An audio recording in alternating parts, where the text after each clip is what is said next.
ప్రియమైన దైవజనాంగమా, సోదరుడు చెప్పినట్టుగా ఆత్మీయ అంతరంగ స్వస్థత సదస్సు మనం ఏర్పాటు చేసుకున్న సదస్సు ఏంటి? ఆత్మీయ అంతరంగ స్వస్థత సదస్సు. నిజంగా ఈ దినాలలో చాలామందికి ఇది అవసరం, చాలా ముఖ్యం, చాలా అవసరం, చాలా విలువైంది కూడా. ఎందుకంటే యేసుక్రీస్తు ప్రభువారి లోకానికి వచ్చిందే మనిషిని స్వస్థపరచడానికి. అందులో ఎలాంటి సందేహం లేదు. మీరు వింటున్నది నిజమే. మరొకసారి గుర్తు చేస్తున్నాను. యేసుక్రీస్తు ప్రభు ఈ లోకానికి వచ్చిందే ఎందుకు?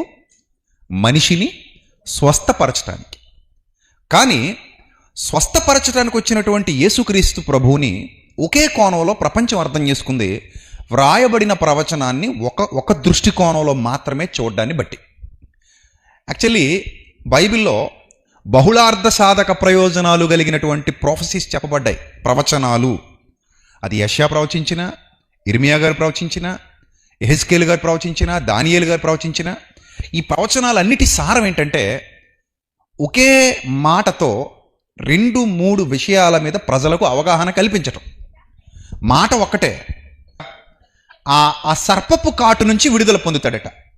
అంటే ఆ విషం నుంచి విడుదల పొందుతాడు. విషం పోద్ది, విషం పోయి అందులో నుంచి విడుదల పొంది మరలా ఆరోగ్యవంతుడు అవుతాడు అనేది దేవుని యొక్క కాన్సెప్ట్ అక్కడ. అదే విషయాన్ని కొత్త నిబంధనకు వచ్చాక దేంతో ముడిపెట్టాడు?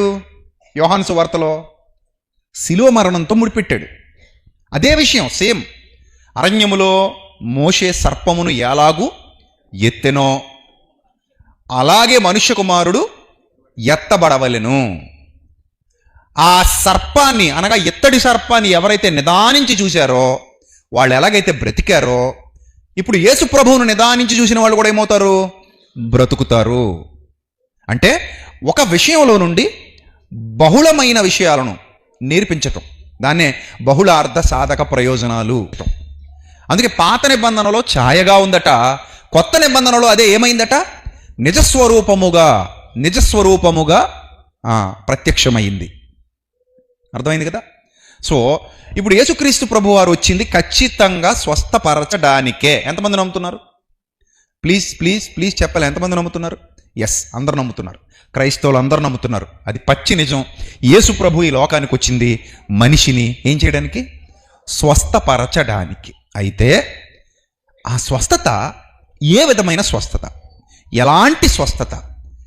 మనుష్యులకు ఇష్టమైన స్వస్థత, దేవునికి ఇష్టమైన స్వస్థత. ఇదేంటిది? ఇది స్వస్థత అంటేనే మనుషులకి ఇష్టం కదా, మళ్ళీ అందులో దేవునికి ఇష్టమైన స్వస్థత కూడా ఉంటుందా?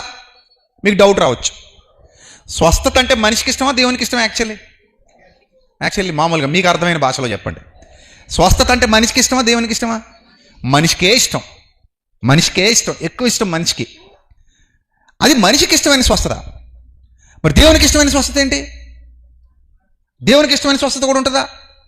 ఉంటుంది. ఇప్పుడు దేవునికి ఇష్టమైన స్వస్థత కోసం దేవుడు ఎదురు చూస్తుంటే మనిషికి ఇష్టమైన స్వస్థత కోసం మనిషి ఎదురు చూస్తున్నాడు. అక్కడ వచ్చింది చిక్కు. దేవునికి ఇష్టమైన స్వస్థత కోసం దేవుడు ఆశపడుతున్నాడు, ఈ విధంగా వెళ్ళి స్వస్థపరచబడితే బాగుండని. మనిషి ఏమో తనకిష్టమైన స్వస్థత కోసం తాను ఎదురు చూస్తున్నాడు, ఈ విధంగా నేను స్వస్థపరచబడితే బాగుండు అని. అర్థమైందా? రైట్.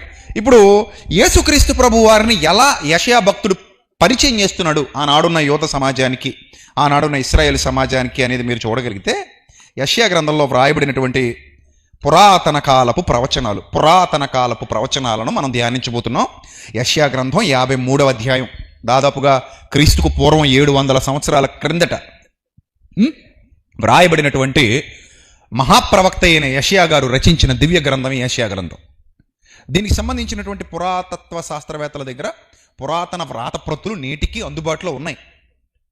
అర్థమవుతుందా? సో అలాంటి ఒక దివ్యమైన ప్రవచన గ్రంథాన్ని అతిపెద్ద ప్రవక్తలలో ఒకరైన యెషయా గారు రచించారు పరిశుద్ధాత్మ ప్రేరణతో. ఆయన రచించినటువంటి దివ్య గ్రంథంలో ఆయన పలికినటువంటి ప్రతి ప్రవచనం కూడా చాలా అత్యద్భుతమైంది. మీరు గ్రంథ పరిశీలనకు పూనుకుంటే ఎప్పుడో పూర్వం ఒక వ్యక్తి రాసినట్టుగా ఖచ్చితంగా అచ్చుకుద్దినట్టు కాలగమనంలో సంభవిస్తోంది అంటే ఖచ్చితంగా దాని వెనక దేవుడున్నాడు అని అర్థం చేసుకోవాలి. మొన్నటి వరకు చూడండి, పలానా సంవత్సరంలో యుగాంతం అయిపోద్ది, పలానా సంవత్సరంలో మనుషులు చచ్చిపోతారు, పలానా సంవత్సరంలో ఇంకోటి వచ్చేస్తుంది, అలా వచ్చేస్తుంది అని మనుషులు భయపెట్టేవారు. జరిగాయా? జరగలా. అంటే జరగలేదంటే దాని అర్థం ఏంటి? దీని వెనక ఎవరున్నారు? దేవుడు ఉన్నాడా, మనుషులు ఉన్నారా? మనుషులు ఉన్నారని అర్థం. మనుషులు ఉంటే వాళ్ళు అన్నవి జరగవు. వాళ్ళు భయపెట్టినట్టుగా ఏమీ జరగదు. అదుగు ఏదో పెద్ద గ్రహశాఖలం వచ్చిందట, భూమిని డేకొట్టబోతుందట, భూమి పేలిపోద్దట, ఎప్పటి నుంచో వింటున్నాం ఈ గాసిప్స్ అన్నీ.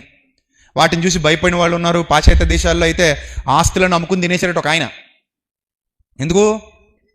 రేపు ఎలాగ అందరం చచ్చిపోతాం కదా అని దొరికినోడి దగ్గర అప్పులు చేసేసి ఈయనకున్నదేమో అమ్మేసి మొత్తం అంతా పప్పు చింతకాయ చేసాడు, ఎప్పటికప్పుడు నాశనం చేసాడు. తీరా చూస్తే end of the day end అవ్వలేదు. ఎండ్ అవ్వకపోగా ఈయనకి ముందుకు ఇటెళ్లలో దారి దొరకలేదు. అలా ఉంటాయన్నమాట. ఏదైనా సరే దేవుడు చెప్పింది అయితే ఖచ్చితంగా జరిగి తీరుతుంది. మనుషులు చెప్పిన దాన్ని మనం నమ్మడానికి వీలు లేదు. భవిష్యత్తుని గురించి దేవుడే చెప్పాలి. మనుషులతో అంటాడు ఆయన, రేపేమి సంభవించునో మీరు ఎరుగరు అంటాడు ఆయన. మరి రేపేమి సంభవించునో ఎవరు క్లియర్గా చెప్పగలరు? ఎస్, దేవుడు ఒక్కడే క్లియర్గా చెప్పగలడు. ఆయనకు ఆ సామర్థ్యం ఉంది. ఆయన భవిష్యజ్ఞాని, సర్వకాల సర్వావస్థల యందు ఉన్నవాడు, సర్వము ఎరిగినవాడు, సర్వజ్ఞాని. గనుక భవిష్యత్తు చెప్పాలి అంటే దేవుడు మాత్రమే చెప్పగలరు, మానవులు చెప్పలేరు. సో దేవుడు అంత శక్తివంతుడు గనుక యెషయా గారి ద్వారా ముందుగా ప్రవచింపజేశాడు. ఎంత ముందుగా అట? యేసు ప్రభు వారి పరిచయం యెషయా గారి ద్వారా 700 సంవత్సరాల ముందు జరుగుతుందండి పరిచయం. ఎంత వింత, ఎంత గొప్ప వింత ఇది! ఎన్ని సంవత్సరాల ముందు? 700 సంవత్సరాల ముందు. 700 సంవత్సరాల తర్వాత రాబోయే ఆ మహనీయుని కొరకు ప్రవచిస్తున్నాడు ఈ ప్రవక్త. That was the wonder. అది అద్భుతం. అంటే చాలా అద్భుతం. అది నిజంగా చూసినట్టు రాస్తున్నాడు, పరిశుద్ధాత్మ ప్రేరణతో చూసినట్టు. జరగబోయేది ఇదే అన్నట్టు. అంత ఖచ్చితత్వంతో వ్రాయబడ్డ లేఖనాలు. ఇంత ఖచ్చితత్వం, ఇంత ఖచ్చితమైన ప్రవచనాలు మరే ఇతర గ్రంథాలకు లేవు అంటే అతిశయోక్తి కాదు. అంత గొప్ప దివ్య గ్రంథమే ది బైబిల్. ఎస్. సో కాబట్టి ఒకసారి చూద్దాం 53వ అధ్యాయం యెషయా గ్రంథం 53వ అధ్యాయం ఫస్ట్ లైన్లోనే ఒక మాట అన్నాడు. మేము తెలియజేసిన సమాచారం ఎవరు నమ్మాడు అంటే ఎవరు నమ్మలేదట. యెషయా గారు ముత్తుకుంటున్నా ఎవరు పట్టించుకోలేదట. ఎవరు నమ్మాను? నెక్స్ట్, యెహోవా బాహువు ఎవనికి బయలుపరచబడిను. బాగా అర్థం చేసుకోవాలి పెద్దలు, చిన్నలు, వృద్ధులు, తమ్ముళ్ళు, చెల్లెమ్మలు, అక్కలు, అన్నలు అందరూ జాగ్రత్తగా అర్థం చేసుకోండి. ఎవనికి బయలుపరచబడిను అంటే ఎవరికి అర్థం కాలేదు, ఎవరు నమ్మలేదు. అయితే మూడో వచనం చూడండి. అతడు తృణీకరింపబడ్డాడు. దేవుని యొద్ద నుండి పంపబడిన దైవకుమారుడు మానవుల చేత తిరస్కారానికి గురయ్యాడు, తృణీకరింపబడ్డాడు, విసర్జింపబడ్డాడు, వ్యసనాక్రాంతుడుగా, వ్యాధిని అనుభవించిన వాడుగా, మనుష్యులు చూడనొల్లని వాడుగా ఉన్నాడు. అతడు తృణీకరింపబడిన వాడు కనుక మనము అతన్ని, అది కథ, ఏం చేయలేదట? ఎన్నిక చేయలేదంటే మెస్సియాగా అంగీకరించలేదు. ఎస్, ఇతనే మెస్సియా అని అంగీకరించడానికి యోధ సమాజానికి అంతటికీ కూడా పెయింట్ వేసి ఉంటుంది. అక్కడ పలానా లెటర్స్ రాసి ఉంటాయి, పలానా బోర్డు పెట్టి ఉంటుంది. పెయింట్ వేసి ఉంటుంది. అక్కడ పలానా లెటర్స్ రాసి ఉంటాయి, పలానా బోర్డు పెట్టి ఉంటుంది. చెట్టు ఉంటుంది, పొట్టు ఉంటుంది, మెట్టు ఉంటుంది. చెప్పమా అడ్రస్ ఇచ్చేటప్పుడు చెప్తాం కదా. ఇన్ ద సేమ్ సెన్స్ యెషయా గారు కూడా యేసుక్రీస్తు ప్రభు వారి యొక్క అడ్రస్ ఇస్తున్నారు. ఎవరికి? యోధ జాతికి. ఏమిచ్చారు? యేసుక్రీస్తు ప్రభు వారి అడ్రస్. ఆయన అడ్రస్ చేసి చెప్తున్నారు ఇక్కడ. ఎస్, ఆయన అడ్రస్ చేసి చెప్తున్నారు ఇక్కడ. మీరు 53వ అధ్యాయం అంతా చదవండి. యేసుక్రీస్తుని అడ్రస్ చేస్తూ ఏం రాస్తున్నాడు? ఆయన ప్రవచనాలు రాస్తున్నాడు. ఎన్ని సంవత్సరాల ముందు? అది నోట్ చేసి పెట్టుకోండి. ఎన్ని సంవత్సరాల ముందు? 700 సంవత్సరాలు. 700 years అంటే మాటలు కాదు, చాలా ఎక్కువ. అదొక సుదీర్ఘ కాలం. అదొక సుదీర్ఘ కాలం. పైన కూడా ఉన్నారా? నాకు కనబడట్లేదు. రైట్, సంతోషం. అదొక సుదీర్ఘ కాలం. ఆ సుదీర్ఘ కాలాన్ని గురించి ప్రస్తావిస్తూ చక్కగా రాస్తున్నాడు అనమాట ప్రవక్త. చక్కగా రాస్తున్నాడు. రైట్, ఇక్కడ ఏమన్నాడంటే, నిశ్చయముగా అతడు మన రోగములను భరించాడు. భరించడం అంటే అర్థం ఏంటి? రోగాలు భరించటం అంటే అర్థం ఏంటి? ఇక మీదట నీ బాధ్యత నేను భరిస్తున్నానంటే అర్థం ఏంటి? తీసేసుకున్నావు అంటే ఇక నాకు లేదు బరువు, నీకే. అప్పుడప్పుడు చూడండి, పెళ్ళైన తర్వాత అమ్మాయిని తీసుకొచ్చి చిన్న చేతిలో పట్టుకొని అబ్బాయి చేతిలో పెట్టేసి తండ్రి ఏమంటాడు? నాయనా, మా అమ్మాయిని నీ చేతుల్లో పెడుతున్నా, ఇక నీదే బాధ్యత, నీదే భారము. ఇన్నాళ్ళు నేను మోసా, ఇప్పుడు నీకు అప్పగిస్తున్నా, ఇక మీదట ఎవరు మోయాలి? నువ్వు మోయాలరా నాయనా అని అల్లుడికి మామగారు అప్పగింతలు పెడతాడు. అప్పగింతలు అంటారు వాటిని, బాధ్యతలు అప్పగించటం. ఇన్ ద సేమ్ సెన్స్ భరించటం. అప్పగించడం అంటే భరించటం. ఇక మీదట నేను భరిస్తాను అంటే తీసేసుకుంటున్నాను అని అర్థం. అతడు మన రోగములను భరించెను. ఎలాగా? నిశ్చయముగా. ఎలాగా? నిశ్చయముగా అంటే ఖచ్చితంగా నీ రోగాన్ని యేసుప్రభు ఏం చేశాడట? తీసేసుకుంటాడు. తీసేసుకుంటాడు అంటే తీసేసుకుంటాడంటే అర్థం ఏంటి? నువ్వు వదిలేస్తే ఆయన నీ నుండి ఆ శాపాన్ని, ఆ పాపాన్ని, ఆ రోగాన్ని తీసేసుకుంటాడు. అది ప్రవచనం. యెషయా గారు చెప్తున్నారు, మన రోగాలు అతడు భరిస్తాడు. రెండోది, మన వ్యసనాలను వహిస్తాడు. ఇది ప్రవచనం, అడ్రస్ చేస్తూ చెప్పేటువంటి ప్రవచనం యేసుప్రభు వారిని. నెక్స్ట్, ఆయనను ఎంత చేసినా కూడా అంటే నీ రోగం భరించాక కూడా, నీ వ్యసనాన్ని వహించాక కూడా, నీ శాపాన్ని తీసుకున్నాక కూడా, నీ పాపాన్ని తీసుకున్నాక కూడా నువ్వు ఎలా రియాక్ట్ అవుతావో కూడా చెప్తున్నాడు అక్కడ. అంటే యూదులు వాళ్ళు ఎలా రియాక్ట్ అవుతారట? అయినను మొత్తబడిన వానిగాను, దేవుడి వలన బాధింపబడిన శిక్షార్హుడిగాను, లేదా శాపగ్రస్తుడిగాను, శ్రమ నొందిన వానిగాను మనం అతనిని ఎంచుతాం. మన అతిక్రమములను బట్టి అతడు గాయపరచబడతాడు, మన దోషాలను బట్టి అతడు నల్లగొట్టబడతాడు, మన సమాధానార్థమైన శిక్ష అతని మీద పడుతుంది. అతడు పొందిన దెబ్బల చేత మనకు స్వస్థత కలుగుతుంది. ఇక్కడ 2 పాయింట్స్ ఒకే రెఫరెన్స్లో, అంటే 4-5 రెఫరెన్సెస్లో 2 పాయింట్స్ మనకి కనబడుతున్నాయి. ఫస్ట్ లైన్ 4వ వచనం, ఫస్ట్ లైన్ రాసుకోండి. ఏంటది? నిశ్చయముగా అతడు మన రోగములను భరించెను. 5వ వచనం లాస్ట్ లైన్ రాసుకోండి. ఏంటది? అతడు పొందిన దెబ్బల చేత మనకు స్వస్థత కలుగుచున్నది. 2 రాసుకున్నారా? లేదా అండర్లైన్ చేసి పెట్టుకోండి. ఫస్ట్ లైన్ ఏంటంటే నిశ్చయముగా అతడు మన రోగాలు భరిస్తాడు. First point number 1. Next point number 2, అతడు పొందిన దెబ్బల చేత మనకు స్వస్థత కలుగుతుంది. ఈ 2 మీరు దగ్గర పెట్టుకుని ఆలోచన చేయండి. ఇందులో మానవుడు కోరుకున్న స్వస్థత కనబడుతుంది, దేవుడు కోరుకుంటున్న స్వస్థత కనబడుతుంది. ఇది మానవుడు కోరుకుంటున్న స్వస్థత ఏంటి? దేవుడు కోరుకుంటున్న స్వస్థత ఏంటి? మానవుడు కోరుకుంటున్న స్వస్థత యేసుప్రభు ఎలా ఇచ్చాడు? దేవుడు కోరుకుంటున్న స్వస్థత యేసుప్రభు ఎలా ఇచ్చాడు? ఈ 2 కూడా యెషయా ప్రవక్త చెప్పేశాడు, ఆల్రెడీ చెప్పేశాడు. నాడు ఇశ్రాయేలీలు సరిగా అర్థం చేసుకోలేదు, నేటికి మనం అర్థం చేసుకోకపోతే మనం ఫెయిల్యూర్గా మిగిలిపోతాం దేవుని ఎదుట. అలా ఉండిపోకూడదు. నేను ఒకటే చెప్తాను, బైబిల్ అనేది ఒక సబ్జెక్ట్ అయితే యు ఆర్ ఎ స్టూడెంట్. నా పాయింట్ అర్థమైందా మీకు? Bible is a subject, we're all students. అర్థమైందా? ఈ సబ్జెక్ట్ని ఎంత బాగా నేర్చుకుంటే అంత బాగా మనం దేవుని ఎదుట పాస్ అవుతాం, ర్యాంక్ సంపాదించుకుంటాం. ఈ సబ్జెక్ట్లో మనం డెప్త్కి వెళ్ళాలి తప్ప ఈ సబ్జెక్ట్లో మనం డౌట్ఫుల్ క్యాండిడేట్స్ అలా మిగిలిపోకూడదు. అర్థమైందా? ఈ సబ్జెక్ట్లో మనం ఎక్కడికి వెళ్ళాలి? డెప్త్కి వెళ్ళాలి. అంటే ప్రవక్తలు ప్రవచించినటువంటి సందర్భాలలో మొట్టమొదటి సందర్భం అతడు మన రోగాలు భరిస్తాడు. ఇది మీకు క్రొత్త నిబంధనలో ఎక్కడ దీని గురించి మెన్షన్ చేశాడు ఒకసారి చూద్దాం. మత్తయి సువార్త 8వ అధ్యాయము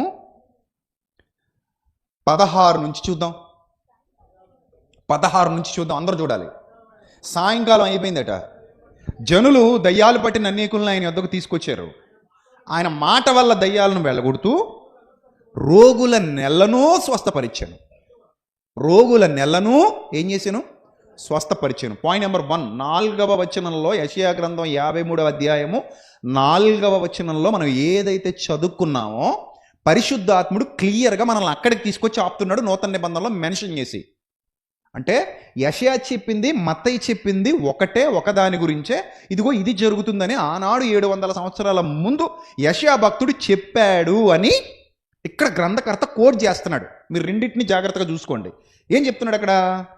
అందువలన ఆయనే మన బలహీనతలు వహించుకొని మన రోగములను భరించెనని ప్రవక్త అయిన యెషయా ద్వారా చెప్పబడినది నెరవేరెను.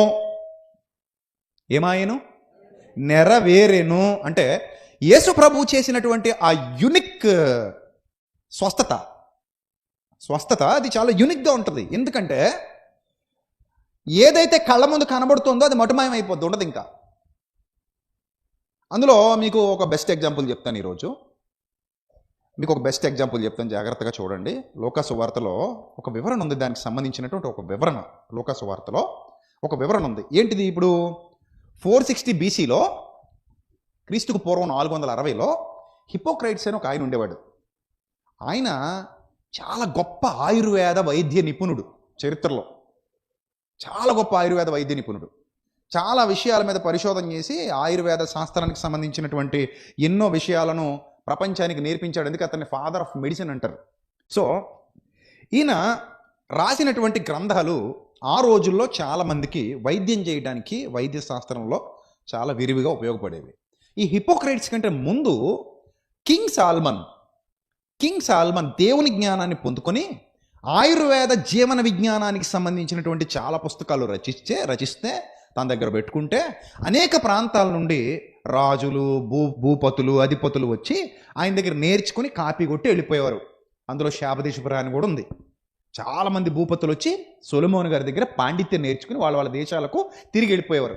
ఆ విధంగా హిపోక్రైట్స్ కంటే ముందే లెబానోన్లోని దేవదారు వృక్షం మొదలుకొని గోడలో మొలిచే హిస్సోపు మొక్క వరకు దేన్ని వదలకుండా ఏది దేనికి పనికొస్తుందో దైవజ్ఞానంతో రచించిన వాడే జ్ఞాని అయిన సొలొమోను. అన్నిటి గురించి శాస్త్రాలన్నీ రాశాడు. రాజుల గ్రంథంలో మీకు ఆ వివరణ ఉంటుంది. నేను టూకీగా చెప్పుకుంటూ వెళ్ళిపోతున్నాను, జాగ్రత్తగా వినండి. సో ఆ తర్వాత ఈ హిపోక్రైట్స్ వచ్చాడు.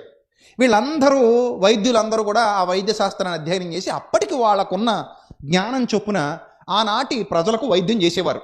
అందులో ఒక వైద్యుడు ఉండేవాడు, చాలా యథార్థవంతుడు, నీతిమంతుడు. ఆ వైద్యుడు వైద్య రంగంలో అత్యంత పేరెన్నిక గన్నవాడు చరిత్రలో. హిపోక్రైట్స్ తర్వాత చరిత్రలో అత్యంత పేరెన్నిక గన్న వైద్యుడు ఉన్నాడు. ఆ వైద్యుడు కళ్ళారా యేసుక్రీస్తు ప్రభువు చేస్తున్న కార్యాలు చూసి వైద్య రంగాన్ని విడిచిపెట్టి సువార్థికుడిగా మారిపోయాడు. అర్థమైందా? తాను చేస్తున్న ఆ వైద్యాన్ని పక్కన పెట్టి, అంటే విడిచిపెట్టి అంటే మానేశాడని కాదు, పక్కన పెట్టేసి సువార్థికుడిగా మారిపోయి యేసుక్రీస్తు ప్రభువును ప్రకటించటం, ఆయనను గూర్చి వ్రాయటం మొదలుపెట్టాడు. అతను ఎవరనుకుంటున్నారు? ఎస్, వైద్యుడైన లూకా. ఆయన వైద్యుడు. ఎందుకు లూకా గారు యేసు ప్రభువుని అంత ఇష్టపడ్డారంటే, ఆ రోజుల్లో చాలా భయంకరమైన వ్యాధులు దాదాపుగా ఒక 6 ఉండేవి. ఆ 6 అత్యంత ప్రమాదకరమైనది, టాప్ పొజిషన్లో ఉండేది ఏదైనా ఉంది అంటే అత్యంత బాధ, ఆనాటి వైద్యులకు సవాలు విసిరినటువంటి రోగం, ఆనాటి వైద్యులు చేతులు ఎత్తేసినటువంటి రోగం. పెద్ద పెద్దోళ్లే డెన్మార్క్ రాణి ఆ వ్యాధితో చచ్చిపోయింది. సీజర్ అగస్టస్ ఆ వ్యాధితో చచ్చిపోయాడు. ఇంకా చాలామంది రోమా అధిపతులు, చక్రవర్తులు ఆ వ్యాధితోనే చచ్చిపోయారు. అంతెందుకు, ప్రముఖ జ్యోతిశాస్త్ర పితామహుడుగా పేరుగాంచినటువంటి, మీ అందరికీ తెలుసు జ్యోతిశాస్త్ర పితామహుడు ఎవరు అని చరిత్రను అడిగితే చరిత్రలో చెప్తారు నోస్ట్రడామస్ అని. ఆ నోస్ట్రడామస్ కూడా అదే వ్యాధితో చచ్చిపోయాడు, చరిత్ర చెప్తోంది. అలాంటి ఒక భయానకమైన వ్యాధి ఆనాడు వైద్యులకే సవాల్ విసిరింది. రోమన్ ఎంపైర్స్ కూడా చాలామంది ఆ వ్యాధి బారిన పడి చచ్చిపోయారు. ఆ వ్యాధి వస్తే బ్రతికుండగా చావును, నరకాన్ని కళ్ళతో చూడటం అనమాట. బ్రతికుండగా కళ్ళతో నరకాన్ని చూడటం. అలాంటి భయానకమైన వ్యాధి, అలాంటి ఇబ్బందికరమైన వ్యాధి, అలాంటి శ్రమతో కూడుకున్నటువంటి వ్యాధికున్న పేరు జలోదర వ్యాధి. జలోదర వ్యాధి అంటే అర్థం ఏంటంటే, పొట్ట మొత్తం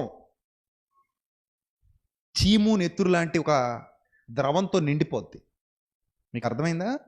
ఉబ్బిపోయి, ఇలా పొట్ట ఉబ్బిపోయి కణజాలాలు మొత్తం ఫ్లూయిడ్తో మిక్స్ అయిపోతాయి. ఆ కణజాలాలు మొత్తం ఫ్లూయిడ్తో నిండిపోయి పొట్ట బాగా ఉబ్బరంగా మారిపోద్ది అనమాట.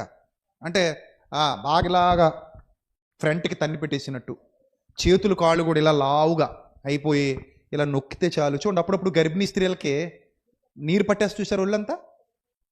షుగర్ మెడిసిన్ గర్భిణీ స్త్రీలకి ఇలా టచ్ చేసాం అనుకోండి, ఏమవుతుంది? చొట్టబడుతుంది నొక్కితే, అంటే చర్మం లోపలికి ఏమైపోద్ది? నొక్కినట్టు అయిపోద్ది. అలాంటి దానిలో ఈ జలోదర వ్యాధి అనేది ఎంత ప్రమాదకరమైందంటే, ఆ రోజుల్లో డ్రాప్సీ అని పిలిచేవారు. అలాంటి ఒక ప్రమాదకరమైన వ్యాధి జలోదర వ్యాధి. దానికి మందు లేదు ఆ రోజుల్లో, ఏం వాడినా మందు లేదు. అలాగని తాత్కాలిక నివారణ కూడా లేని దినాలు అది. తాత్కాలిక నివారణ కూడా లేదు. ఒకవేళ పట్టుబుపోయి నీరు ఎక్కువైపోతే చిన్న చిన్న రంధ్రాలు, సూదులతో రంధ్రాలు చేసి ఆ చీము, నెత్తురు, ఆ రస్సి బయటికి తెచ్చేవారట. ఆ రోజుల్లో ఏమైనా అనస్థీషియా ఉందటి? లేదు.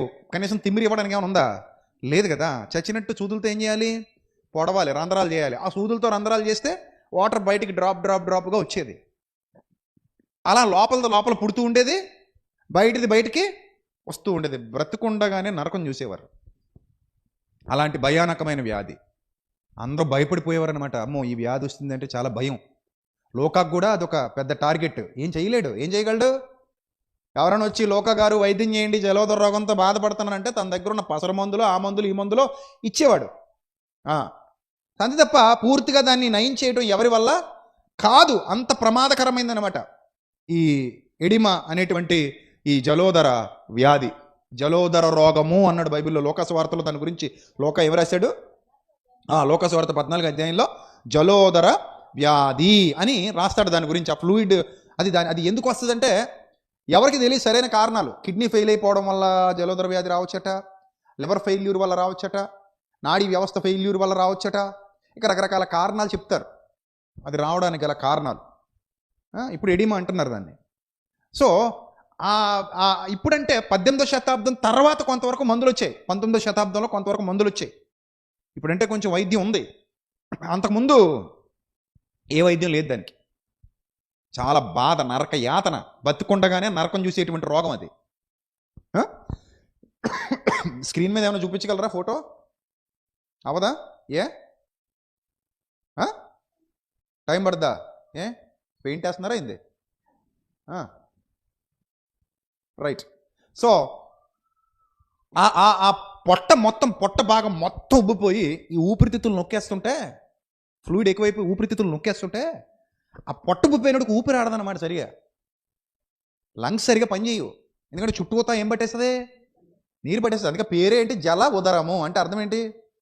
జల ఉదరం అంటే ఏంటి? నీరు పట్టేసిన పొట్టని వాడుక భాషలో కదా, నీరు పట్టేసిన పొట్ట.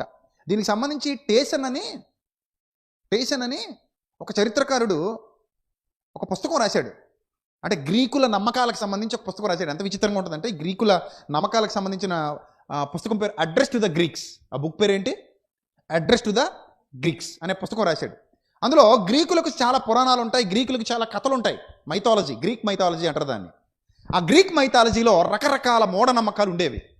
ఆ రకరకాల మూఢనమ్మకాలలో ఈ ఎడిమా అనే వ్యాధి వస్తేనట, ఈ ఎడిమా అనే వ్యాధి వస్తే ఆవు పేడ పొట్టకు పూసుకోవాలి అనే ఒక నమ్మకం ఉండేది. హెరాక్లైటస్ అని ఒక ఆయన ఉన్నాడు. ఆయన తత్వవేత్త, గ్రీక్ తత్వవేత్త. ఈ గ్రీక్ తత్వవేత్త ఏం చేశారంటే ఆ వ్యాధి బారిన పడ్డాడు.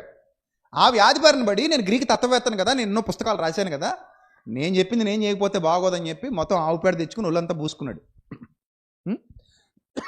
అది ఏమైందంటే పొట్టకు బాగా టైట్గా పట్టేసి, పిడకలు ఎండిపోయినట్టుగా ఎండిపోయి, చర్మాన్ని మరింత దగ్గరికి నొక్కేసి, ముక్కలు గుడ్డ చిరిగిపోతే అలా ముక్కలైపోద్దో, చీకిపోయిన గుడ్డ ముక్క అలా ముక్కలుగా శరీరం రాలిపోయి చచ్చిపోయాడు అతను. హిస్టరీ చెప్తున్నటువంటి సత్యం ఇదంతా కూడా. ఇన్ఫెక్ట్ అయిపోయి బాడీ మొత్తం చచ్చిపోయాడు. ఇప్పుడు కూడా ఆవు పేడ తినేటోళ్ళు అది మనకు నార్త్లో కనబడతారు. డైరెక్ట్ వేడివేడి ఆవు పేడ చపాతీలో ముంచుకు తింటారు కొంతమంది. మళ్ళీ అదేదో పెద్ద గొప్ప పని అన్నట్టు మనకి ఫేస్బుక్లో వీడియోలు అప్లోడ్ చేస్తారు. చూడండి మేము ఎంత కనకార్యం చేస్తున్నాం అన్నట్టు. ఒక దౌర్భాగ్యులారా, బ్యాక్టీరియా పడి చచ్చిపోతారా నాయన. అది తినేది కదా, అది తినగా అది వచ్చిన వ్యర్థం. అదే వద్దని బయటికి గెంటేసుకుంది. నువ్వు కావాలని తీసి తింటున్నావు. నువ్వు దానికి అక్కర్లేదనుకున్న వ్యర్థం అది. నువ్వు కావాలని తింటున్నావు, దానివల్ల ఏమి ప్రయోజనాలు ఉండవు. కావాలనుకుంటే మీరు ఏ డాక్టర్ అయినా అడగండి, ఏ శాస్త్రవేత్తనైనా అడగండి. ఏమంటే ఆవు పేడ తింటే ఉంటే వెళ్ళి అడగండి. ఏమండి ఆవు పేడ తింటే ఆరోగ్యం వస్తుందండి అంటే రాదంటాడు. ఈ విషయం చెప్పాను అనుకోండి, కొంతమంది అంటారు కదా, ఇంకేముంది నోటుకొచ్చింది మాడతారు. ఇంకా నోటుకొచ్చిన అర్థం చేసుకునే పరిస్థితి లేదు ఈరోజు సమాజంలో. గుడ్డెద్దు చేలో పడ్డట్టు అందరూ పోతే పోవాలి అంతే. అతను కూడా ఏం చేశాడట, ఈ టేసన్ రాస్తున్నటువంటి వ్యక్తి పూసుకున్నాడట. పూసుకుంటే స్వస్థత వచ్చిందా? రాలా, చచ్చిపోయాడు. అలాంటి పరిస్థితిలో ఇప్పుడు దాని గురించి మీకు పరిచయం అయిపోయిందిగా. ఇప్పుడు చూడండి, లోకాసువార్త 14వ అధ్యాయం మొదటి వచనం. లోకాసువార్త 14వ అధ్యాయం మొదటి వచనం. డ్రాప్సీ అనేటువంటి ఆ వ్యాధి విశృంఖలత్వం చేస్తున్నటువంటి దినాలలో, విశ్రాంతి దినమున ఆయన భోజనం చేయుటకు పరిచయుల అధికారులలో ఒకరి ఇంటికి వెళ్ళినప్పుడు మీరు గమనించండి, యేసు ప్రభువుకి శత్రువులు ఎవరైనా ఉన్నారో ఆ రోజుల్లో అంటే శాస్త్రులు, పరిచయులు. శత్రువు ఇంటికి భోజనానికి వెళ్ళే గొప్ప క్యారెక్టర్ యేసు ప్రభుది. అర్థమైందా? పరిచయుడు ఎందుకు పిలిచాడు? తన స్టేటస్ చూపించుకుని యేసు ప్రభువుని అవమానించడానికి పిలుస్తాడు. అధికారులు వీళ్ళందరూ భోజనానికి ఎందుకు పిలిచేవారంటే మా స్టేటస్ ఇది, మా ఇంటికి ఎవరు పిలిచినా రావాల్సిందే అన్నట్టు. ఆయనేమో పెద్ద సెలబ్రిటీ ఆ రోజుల్లో, ఫుల్గా జనసమూహాలు ఆయన్ని ఏం చేసేవారు? వెంబడించేవారు. భోజనానికి పిలిచారు, వెళ్ళాడు. నేను రానంటే చేయగలిగింది ఏమీ లేదు, అయినా వెళ్ళాడు. ఎందుకు వెళ్ళాడంటే వారికి బుద్ధి చెప్పడం కోసం వెళ్ళాడు. అర్థమైందా? ఇప్పుడు ఆయన ద్వేషిస్తున్న వాళ్ళతో కూడా కలిసి యేసుప్రభు ఏం చేశాడు? భోజనం చేశాడు. అది యేసుప్రభు గొప్పతనం. అర్థమైందా? రైట్. అక్కడ వెళ్ళినప్పుడు ఏం జరిగిందంటే ఆయన ఏమి చేయను అని వారు ఆయనను కనిపెట్టుచుండ్రి. ఎందుకు? ఆ రోజు ఏ దినమట? విశ్రాంతి దినం.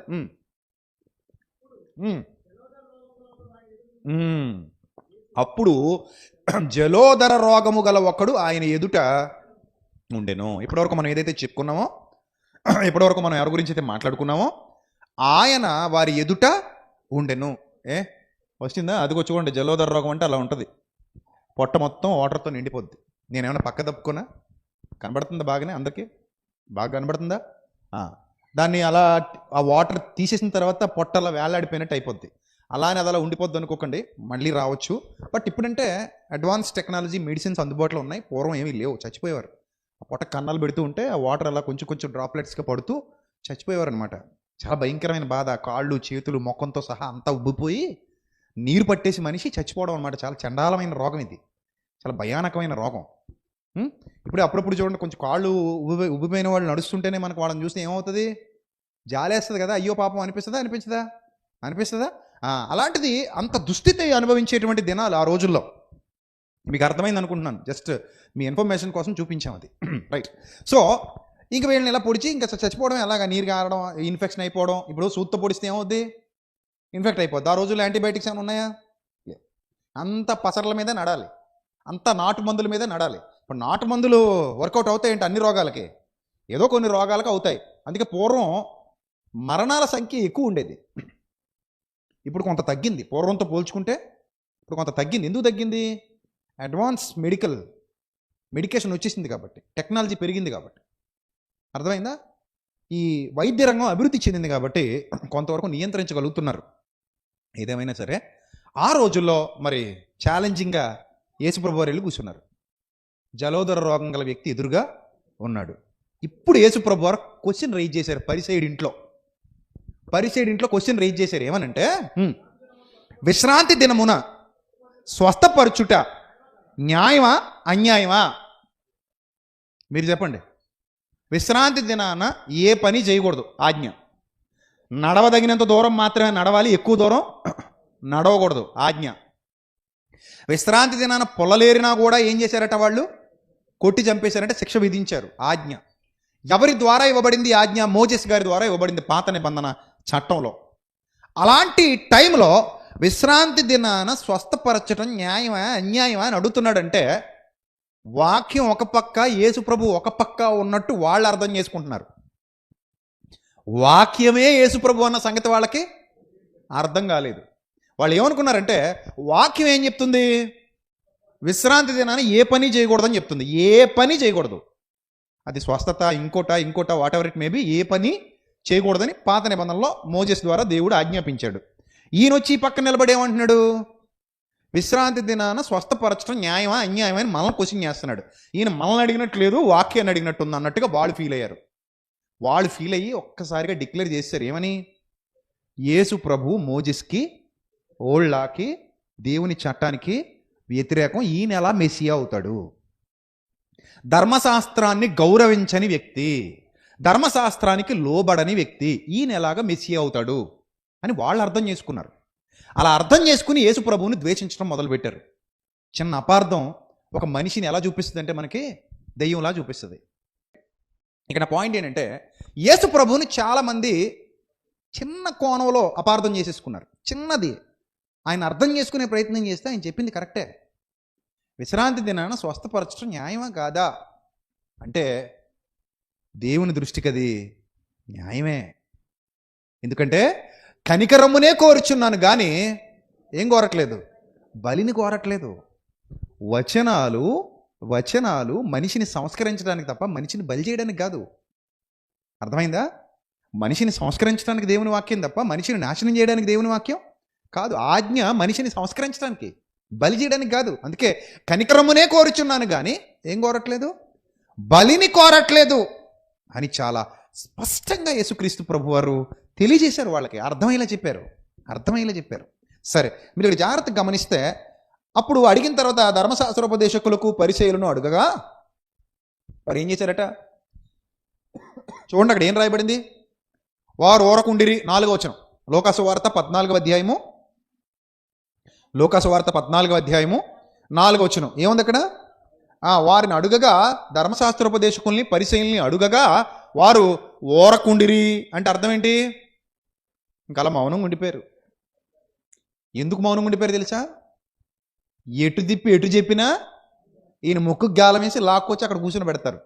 ఈయనతో వాదించగలిగేంత జ్ఞానం వాళ్ళకే లేదు, ఈయనతో డిబేట్ చేసి గెలవగలిగేంత సత్తా వాళ్ళకే లేదు. అందుకే వాళ్ళు ఇంకంతే అలా మౌనంగా ఉన్నారట, ఏం మాట్లాడలేక. ఒకవేళ మాట్లాడదామని చాలాసార్లు ట్రై చేశారు. ఎన్నిసార్లు ట్రై చేసినా ఆయన డామినేట్ చేయగలిగేటువంటి సబ్జెక్ట్ వీళ్ళ దగ్గర లేదు. అందుకే మౌనం అయిపోయి ఆయన గురించి జనాల్లో చెడు ప్రచారం చేయడం మొదలెట్టారు వీళ్ళు. ఆయన గురించి జనాల్లో చెడు ప్రచారాలు చేస్తూ శాస్త్రులు పరిసయ్యులు ఆయనకు వ్యతిరేకంగా పనిచేయడం మొదలుపెట్టారు. రైట్, ఇప్పుడు చూడండి కిందకి ఏమన్నాడంటే ఆయన, అప్పుడు ఆయన వానిని చేరదీసి, ఇది మిరాకిల్ అంటే ఏం చేసి చేరదీశాడట. ఆ జలోదర రోగం గలవాని ఏం చేశాడట? చేరదీశాడంట, దగ్గరికి తీసుకున్నాడట. దగ్గర తీసుకుని ఏం చేశాడు? వానిని స్వస్థపరిచి పంపించేశాడట. దేవుని నామానికి మహిమ కలుగును గాక. ఆయనను స్వస్థపరిచి ఏం చేశాడట? పంపించేశాడు. పంపించేయడం అంటే ఏంటి? ఇప్పుడు మీరు స్క్రీన్ మీద చూసినటువంటి ఆ పిక్చర్లో ఎలాగైతే ఉన్నారో అలాంటి ఒక దేహం కాస్త ఎలా మారిపోయింది? ఒక పసిపిల్లవాని దేహం వల్ల. చూడండి, అది ఒక ఇమేజ్ మీకు చూపిస్తున్నాడు స్క్రీన్ మీద.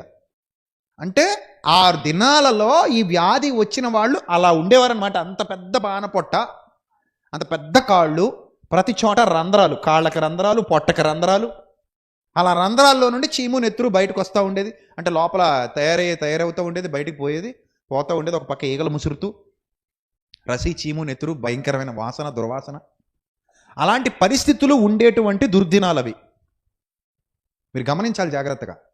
ఇప్పుడు ఇలాంటి వ్యక్తిని స్వస్థపరచడం అంటే అర్థం ఏంటి? చెప్పండి, స్వస్థపరచడం అంటే అర్థం ఏంటి? అతను ఈ వ్యాధి రాకముందు ఎలా ఉన్నాడో అంత అందమైన దేహంతో, అంత స్వచ్ఛమైన దేహంతో, అంత కాంతివంతమైన మంచి దేహంతో పంపించడం అంటే ఒరిజినల్ స్ట్రక్చర్ మళ్ళీ ఇచ్చేయడం అనమాట. ఒరిజినల్ స్ట్రక్చర్ మళ్ళీ అతనికి ఇచ్చేయడం, ఆ పూర్వ వైభవాన్ని మళ్ళీ అతనికి ఇచ్చేయడం. ఎంత టైంలో చెప్పాలమ్మా? ఎంత టైంలో? విత్ ఇన్ సెకండ్స్లో, ఫ్రాక్షన్ ఆఫ్ సెకండ్స్లో జరిగిపోద్ది. అది కాస్త ఆరోగ్యకరమైన దేహం అయిపోద్ది అనమాట. అర్థమైందా? అది మ్యాజిక్ కదా ఒక రకంగా. ఏ మ్యాజిక్? దేవుని మ్యాజిక్. అందుకే దాన్ని మ్యాజిక్ అనకూడదు, ఏమనాలి? మిరాకిల్ అనాలి. That is the main word, that is the correct word. ఏమనాలి? జనం చూసే వాళ్ళకి ఆశ్చర్యపోతారు. ఏంటిది? పొట్టేమైంది? మాయమైపోయింది. ఈ కాళ్ళు వాపులు ఉండేవి ఏమయ్యాయి? మాయమైపోయాయి. ఆ రంధ్రాలు ఉండాలిగా, లోపల నుంచి చీము నెత్తురు రావాలిగా, ఏమైంది? మాయమైపోయింది. అంటే ఈ జలోదర రోగాన్ని ఎవరు భరించేశారు? యెషయా చెప్పినట్టుగా ఎవరు భరించేశారు? యేసు ప్రభు భరించేశారు. అతడు మన రోగములను భరించెను, మన వ్యసనములను వహించెను. తీసేసుకున్నాడు. నీ దగ్గర నుంచి ఆయన తీసేసుకుని నేను సంపూర్ణంగా ఏం చేశాడు? స్వస్థపరిచి ఆరోగ్యవంతునిగా చేసి పడేశాడు విత్ ఇన్ సెకండ్స్లో. అందరికీ మైండ్ పోయింది. అక్కడ ఉన్న వాళ్ళందరికీ మైండ్ పోయింది. ముఖ్యంగా మైండ్ పోయిన వాళ్ళలో లోకా కూడా ఒకడు. ఎందుకు లోకాకి ఎందుకు మైండ్ పోద్ది? నాయనా, ఈ రోగం ఓడొస్తుంటే హడలెత్తిపోయేటోడిని, నాకు తెలిసి ఈ రోగానికి ఏమి లేదు, మందు లేదు. ఎంత ట్రై చేసినా, ఎన్ని రకాల మూలికలు తెచ్చినా, ఎన్ని రకాల అయ్యే చేసి పసర్లు పూసినా తొలగించలేని ప్రమాదకరమైన రోగాన్ని ఒక మాటతో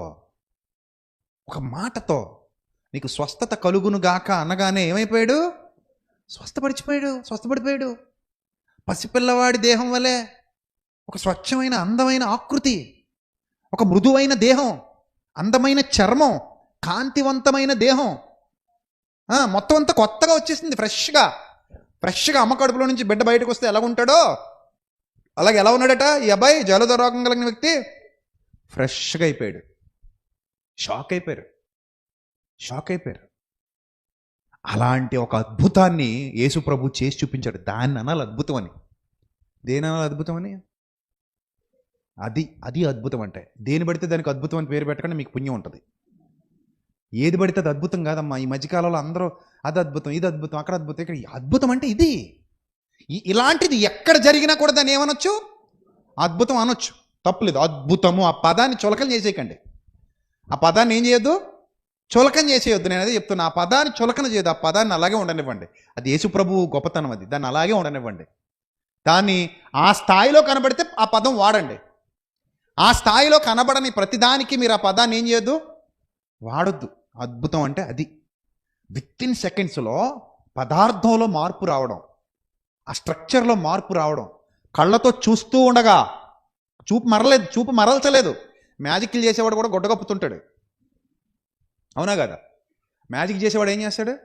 గుడ్డగప్పి ఒక బ్లాక్ క్లాత్ తీసుకొచ్చి ఇలా ఆడించి వెనకన ఏదో చేస్తాడు. ఆ గుడ్డ ఇలా అన్నప్పుడు మీరు అలా చూస్తూ ఉంటారు. మీ కళ్ళకు మాయ చేసి కనికట్టు అంతే టక్మని వెనకన మారుస్తాడు. అప్పుడు ఈ గొడ్డెలా ఓపెన్ చేయగానే అర్రే అనుకుంటాం మనం. That is called magic. అర్థమైందా? కానీ యేసు ప్రభు వారు ఏ గుడ్డా కప్పలా. యేసు ప్రభు వారు ఏం చేసినా కళ్ళు ఓపెన్ అయి ఉండగా, అందరూ చూస్తూ ఉండగా వాళ్ళ కళ్ళ ముందు ఆ ఆకృతిలో అలా మార్పు తీసుకొచ్చారు. దాన్ని ఏమనాలి? దాన్ని మిరాకిల్ అనాలి, ఆశ్చర్యకార్యం అనాలి, అద్భుత కార్యం అనాలి. ఈ అద్భుతం ఎందుకు అంటే నువ్వు కోరుకున్న స్వస్థత నీకు ఇచ్చాడా లేదా? ఇచ్చాడా? మనిషి కోరుకున్న స్వస్థత మనిషికి దేవుడు ఇచ్చేశాడు. ఆయన కళ్ళ ముందు తిరుగుతున్నంత కాలం మనిషి కోరుకున్న స్వస్థత మనిషికి ఇస్తూ పోయాడు. అందుకే చూడండి, మీరు మత్తయి కానీ, మార్కు కానీ, లోక కానీ, యోహాను కానీ సువార్తలు రచించారు. వాళ్ళు ఎవరు రాసినా కూడా యేసు ప్రభు పలానా ఆమెను స్వస్థపరచలేక ఇంటికి పంపివేసెను. ఎక్కడైనా ఒక వచనం కనబడుతుందా? కనబడదు. యేసు ప్రభువుకు శక్తి సరిపోక, అమ్మా ఒక వారం వస్తే అవదమ్మా, 7 వారాలు రామ్మా అని చెప్పెను. ఎక్కడనుందా? ఆయన శక్తికి టైం కావాలా? యేసు ప్రభు వారి శక్తికి టైం కావాలా? No time. అప్పటికప్పుడు ఆన్ ద స్పాట్లో చేసి ఇచ్చి పంపించేస్తాడు. That is lord Jesus Christ. ఎక్కడా కూడా ఆయన టైం తీసుకోలేదు. ఎక్కడా కూడా మళ్ళీ రామ్మా అని చెప్పలేదు. ఇంకో మాట మీకు చెప్పనా? వచ్చిన వాళ్ళలో మంచివాళ్ళు ఉన్నారు, చెడ్డవాళ్ళు ఉన్నారు. బైబిల్ గ్రంథంలో ఒక మాట ఉంది, ఆయన మంచివారి మీద చెడ్డవారి మీద తన సూర్యుని ఉదయింపజేస్తున్నాడు, నీతిమంతుల మీద అనీతిమంతుల మీద వర్షాన్ని కురిపిస్తున్నాడు. అదే మాదిరిగా వచ్చిన వాళ్ళు ఎలాంటి వాళ్ళు అయినా సరే స్వస్థపరిచి పంపించాడండి మన యేసు ప్రభు. ఎంత గొప్ప దేవుడు చూడండి, ఎంత గొప్ప దేవుని కుమారుడు చూడండి. వచ్చిన వాళ్ళందరినీ ఏం చేశాడు? స్వస్థపరిచి పంపించాడు తప్ప ఖాళీ లేదు వెళ్ళిపో అని కానీ, ఇప్పుడు అవ్వదు కొన్నాళ్ళ తర్వాత రా అని కానీ, నేను చేయలేకపోతున్నానని కానీ, నా వల్ల కాదని కానీ అనలేదు. ఎందుకంటే ప్రవచనం నెరవేరాలి. మనుష్యులు కోరుకున్న స్వస్థత మనుషులకి ఇచ్చేసి దేవుడు కోరుకున్న స్వస్థత వాళ్ళను పొందమని అడగాలి. అర్థమైంది ఇప్పుడు మీకు? మనుష్యులు కోరుకున్న స్వస్థత మనుషులకి ఇచ్చేసి ఇప్పుడు దేవుడు కోరుకున్న స్వస్థత వైపుగా వాళ్ళను తీసుకొని రావాలి. ఆ స్వస్థత పొందమని వాళ్ళకి తెలియజెప్పాలి. ఆ స్వస్థత వాళ్ళకి ఇవ్వాలి. ఇప్పుడు చివరి వచనం, యెషయా గారు ప్రవచించిన ప్రవచనంలో 5వ వచనంలో 53:5లో చివరి మాట ఏమనుంది? అతడు పొందిన దెబ్బల చేత మనకు స్వస్థత కలుగుతుంది. 2వ వెర్షన్ ఇది. ఫస్ట్ వెర్షన్ మనం చూసేసాం. ఆయన మన రోగములను భరించెను. అది ఎక్కడ మత్తయి సువార్తలో ఆల్రెడీ కోట్ చేశాడు, మీకు అది కూడా రెఫరెన్స్ చూపించాను. ఇప్పుడు 5వ వచనంలో చివరి మాట చదువుతున్నాం. అదే యెషయా గ్రంథకర్త 2 విషయాలు చెప్పాడు. ఒకటి, ఆయన భరించిన రోగాలు, ఏ రోగం వదలకుండా అన్ని రోగాలు ఏం చేశాడు? ఆయన భరించాడు. ఆన్ ద స్పాట్లో వాళ్ళకి ఏమి ఇచ్చాడు? కొత్త శరీరాలు ఇచ్చాడు. దేహాలన్నీ కలిగించింది ఎవరు? ప్రభువే. కొత్త దేహాలు ఇవ్వాలన్నా కూడా ఆయన ఇవ్వగలడు. ఆయనకు అసాధ్యమైనది ఏది లేదు, ఇచ్చేసాడు. రైట్. ఇప్పుడు రెండో పాయింట్కి వెళ్తున్నాం. ఆ రెండో పాయింట్ ఏంటంటే ఆయన పొందిన దెబ్బల చేత కలిగేటువంటి స్వస్థత. ఆయన పొందిన దెబ్బల చేత కలిగేటువంటి స్వస్థత అనగానే కొంచెం విచిత్రంగా అనిపించట్లేదు మీకు? ఇప్పుడు మొదటి స్వస్థతకి దెబ్బలు ఏమైనా పొందాడా? చెప్పాలి, మీరే చెప్పాలి. జలోదర రోగం తీయటానికి యేసుప్రభు వాళ్ళు దెబ్బలు తిన్నారా? తినలేదు. కుష్టు వ్యాధిని పోగొట్టడానికి యేసుప్రభు వారు దెబ్బలు తిన్నారా? లేదు. పక్షవాయువు అనే రోగాన్ని పోగొట్టడానికి యేసుప్రభు వారు ఏమైనా దెబ్బలు తిన్నారా? లేదు. పేతురత్త జ్వరంతో పడినప్పుడు ఏమైనా యేసుప్రభు వారు దెబ్బలు తిని ఆమెను స్వస్థపరిచారా? లేదు. 12 ఏండ్ల నుండి రక్తస్రావ రోగంతో బాధపడుతున్న ఆమెను స్వస్థపరచడానికి యేసుప్రభు వారు ఏమైనా కొరడా దెబ్బలు తిన్నారా? లేదు. 18 ఏళ్ల నుంచి నడువు వంగిపోయి బలహీనపరిచే దెయ్యం బట్టిన ఆమెను స్వస్థపరచడానికి యేసుప్రభు వారు ఏమైనా కొరడా దెబ్బలు, ముళ్ళ కిరీటం భరించాల్సి వచ్చిందా? లేదు. శాననే దయ్యాలు బట్టి తన ఒళ్ళంతా గాయాలు చేసుకుంటూ శ్మశానాల్లో సమాధుల్లో బడి తిరుగుతున్నటువంటి వ్యక్తిని స్వస్థపరచడానికి యేసుప్రభు వారు ఏమైనా ఉమ్మివేతలు భరించి ఒళ్ళంతా నాగటి చాళ్ళ వలె చీల్పించుకోవాల్సినటువంటి అవసరత ఏర్పడిందా? లేదు. మరి ఏ దెబ్బల వల్ల స్వస్థత కలుగుతోంది? అది ఏ స్వస్థత? ఎప్పుడైనా ఆలోచించారా మీరు? 2 కలిపి కలగూర వంటకం చేశారా? 2 కలిపి కలగూర వంటకం చేశారు. కానీ అవును కదా, ఆయన దెబ్బలు పొందితే మనకు స్వస్థత రావడం ఏంటి? స్వస్థత రావడానికి దెబ్బలు పొందడానికి సంబంధం ఏముంది? ఆయన ఎంతో మందిని ఏం చేశాడు? ఆయన బ్రతుకు కాలంలో స్వస్థపరిచేశాడు. అపోస్తలులకు కూడా శక్తినిచ్చి ఏం చేయమన్నాడు? స్వస్థపరచమన్నాడు. ఆన్ ద స్పాట్లో రోగాలు ఏమైపోయాయి? మట్టుమయమైపోయాయి. కొత్త అవయవాలు వచ్చాయి. మోగోడికి నోరు వచ్చింది, గుడ్డోడికి ఏమొచ్చాయి? కళ్ళు వచ్చాయి. అంత బాగుంది కదా. దీనికి దెబ్బలకు సంబంధం ఏంటంటే ఇది వేరే టాపిక్, అది వేరే టాపిక్. ఒకే అధ్యాయంలో పై క్రింది వచనాలలో యెషయా పొందుపరిచిన విధానం చూస్తుంటేనే చాలా అద్భుతం అనిపిస్తుంది. ఇది అర్థమైతే ఈరోజు క్రైస్తవ్యం ఎంతో బాగుపడేది. ఇది టైటిల్ కూడా అందుకే అలా పెట్టాను, ఆత్మీయ అంతరంగ స్వస్థత సదస్సు. ఇక మీదట వైజాగ్లో ఇలాంటివి చాలా జరుగుతూ ఉంటాయి, మీరు వస్తూ ఉండండి. ఎందుకు ఈ విషయాన్ని ఇంత ఘంటాపదంగా చెప్తున్నానంటే ఈ స్వస్థత కోసం యేసుప్రభు దెబ్బలు తిన్నాడు. ఈ స్వస్థత కోసం యేసుప్రభు ముళ్ళ కిరీటం పెట్టించుకున్నాడు. ఈ స్వస్థత కోసం యేసుక్రీస్తు ఒళ్ళంతా గాయాలు గాయాలు గాయాలు పచ్చి పుండ్లైపోయాయి. ఈ స్వస్థత కోసమే ఆయన ఉమ్మివేతలు భరించాడు. ఈ స్వస్థత కోసమే ఆయన మేకులు, కాళ్ళలో చేతుల్లో మేకులు దిగ్గొట్టించుకున్నాడు. ఈ స్వస్థత కోసమే ఆయన వీపు మీద పిడిగుద్దులు గుద్దించుకున్నాడు. ఈ స్వస్థత కోసమే ఆయన భారమైన సిలువను కలువరి కొండ వరకు మోసాడు. ఈ స్వస్థత కోసం ఆయన ఎన్నో అనరాని మాటలు అనిపించుకున్నాడు. ఈ స్వస్థత కోసం ఆయన ఎండబాధ భరించాడు. ఈ స్వస్థత కోసం తనలో ఉన్న ప్రతి రక్తపు బొట్టు నేల కార్చాడు. కానీ రోజు ఎంత బాధ వస్తుందంటే నాకు ఒక్కసారి ఏడుపు వస్తుంది. ఈ స్వస్థత కోసం యేసుప్రభుని ఆశ్రయించే వాళ్ళ సంఖ్య తగ్గుతోంది. శరీర స్వస్థత కోసం యేసుప్రభు వైపు చూసే వాళ్ళ సంఖ్య పెరుగుతోంది. అది బాధపడాల్సిన విషయం తప్ప ఆనందపడవలసిన విషయం కాదు. అసలు మనం ప్రకటించాల్సినదే ఇది. అత్యంత అవసరం ఇది. మనం ఇది మర్చిపోతే ఆయన ఎందుకు వచ్చాడు ఇక్కడికి? మీకు ఇంకో మాట చెప్పనా? తెగించి చెప్తున్నాను వినండి. ప్రభు రాయించలేదు కానీ నేను తెగించి చెప్తున్నా. అదేంటంటే జలోదర రోగాన్ని స్వస్థపరచడానికి యేసు ప్రభు పరలోకం నుంచి భూలోకానికి రావాల్సిన అవసరత లేదని నేను అనుకుంటున్నాను. మీరేమంటారు చెప్పండి? మీరేమంటారు చెప్పండి? ఎస్. ఎందుకు నేను ఈ మాట చెప్తున్నానంటే మాటతో ప్రకృతిని కలిగించిన దేవుడికి పరలోకం నుంచి ఒక మాటతో జలోదర రోగాన్ని పోగొట్టడం పెద్ద విషయమా? కాదు. యేసుప్రభు వారి స్వస్థతలన్నీ చాలా డిఫరెంట్గా ఉంటాయి తెలుసా మీకు? అన్ని సందర్భాల్లో మీద చెయ్యి ప్రార్థన చేయరైనా. కొన్ని సందర్భాల్లో ఏం చేస్తారంటే ఉమ్మి వేసి బురద చేసి ఆ బురద కళ్ళకు పూసి సిలోము కొన్నిటికి వెళ్ళి కడుక్కొని ఆయన అంటారు. అంటే ఆయన ఉమ్మిలో కూడా ఏముంది? స్వస్థత ఉంది. అది చెప్తున్నారు. నేను సంపూర్ణ స్వస్థత ఇవ్వగలను అనేదానికి సూచన ఇది, ఛాయ. ఇంకోసారి ఏమంటారంటే, మీరు వెళ్ళండి యాజకుడికి కనపరుచుకోండి అంటారు. మొట్టలేదు, పట్టుకోలేదు, ఏం పుయ్యలేదు, ప్రార్థన కూడా చేయలేదు. మీరు వెళ్ళిపోండి, వెళ్ళి యాజకుడు కనపరుచుకోండి అనగా వారు వెళ్ళుచుండగా శుద్ధులైరి. వారు వెళ్ళుచుండగా ఏమైరి? శుద్ధులైరి. అంటే ఆయన శక్తి అది. అంటే మాటతో స్వస్థపరచగలిగే శక్తి ఎవరికి ఉంది? యేసు ప్రభువుకు ఉంది. ఇప్పుడు కూడా మనకి ఏదైనా కుదరజాలని వ్యాధి వచ్చింది అనుకోండి, మోకాళ్ళ మీద పడి ఏం చేస్తాం? ప్రార్థన చేస్తాం. పరలోకం నుంచి ఒక్క మాట మన మీద అలా చూపు పడితే చాలు, మనకేమొచ్చేస్తుంది? స్వస్థత వచ్చేస్తుంది. దానికోసం ఆయన పరలోకం నుంచి రావాల్సిన అవసరత లేదు. ఆయన అక్కడే ఉండి ఇక్కడున్న వాళ్ళని ఏం చేయగలడు? స్వస్థపరచగలడు. ఎంతమంది నమ్ముతున్నారు? దేవుని నామానికి మహిమ కలుగును గాక. అందరూ నమ్ముతున్నారు, ఇది సత్యమని అందరూ నమ్ముతున్నారు. నిజమే. నయమాను అక్కడ నుంచి వచ్చినట్టు ఏదో దేశం నుంచి వస్తే ఈయన అన్నాడట, ప్రవక్త ఎలీషా, నువ్వు వెళ్ళి యోర్దాన్లో స్నానం చేసిరా అన్నాడట. కోపం వచ్చింది. సిరియా దేశం నుంచి వస్తే ఏమంటున్నాడు? వెళ్ళి యోర్దానికి వెళ్ళి మునగమంటాడు. మాకు లేవా నదులు? మా కాళ్ళు లేవా? మాకు అబానా లేదా? ఫర్ఫర్ లేదా?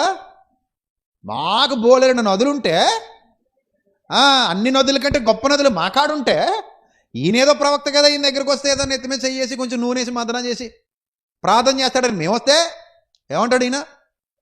వీళ్ళు యోర్దాన్లో మునగమంటే కోపం వచ్చింది సైన్యాధిపతికి.